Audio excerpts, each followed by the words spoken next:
Series ابدی قربانی کربلا کا سفر حصہ نمبر 12۔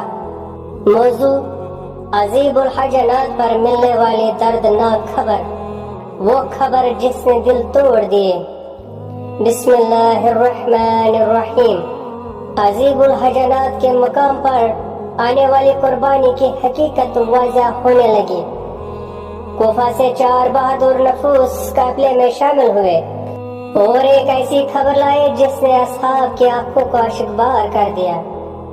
قیس بن مسہر کی شہادت۔ انہوں نے امام حسین علیہ السلام کو اطلاع دی کہ آپ علیہ السلام کے قابل اعتماد قاصد قیس بن مسہر کو کوفہ میں شہید کر دیا گیا ہے۔ انہیں اہل بیت علیہ السلام پر سب و شتم کرنے سے انکار کرنے پر محل کی چھت سے نیچے پھینک دیا گیا۔ موت کے وقت بھی ان کی وفاداری غیر متزلزل رہی۔ امام علیہ السلام کا رد عمل، انہوں نے اپنا عہد نبھایا۔ یہ خبر سن کر امام حسین علیہ السلام نے قرآن کی یہ آیت تلاوت فرمائی۔ مومنوں میں سے کچھ ایسے مرد ہیں جنہوں نے اللہ سے کیے گئے عہد کو سچ کر دکھایا۔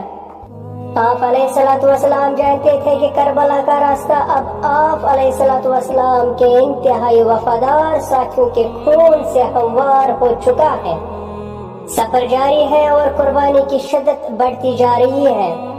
شہدائے کربلا کو خراج عقیدت پیش کرنے کے لیے کمنٹ میں یا حسین لکھیں اور اس ریل کو شیئر کریں تاکہ ان کی داستان کبھی فراموش نہ کی جا سکے۔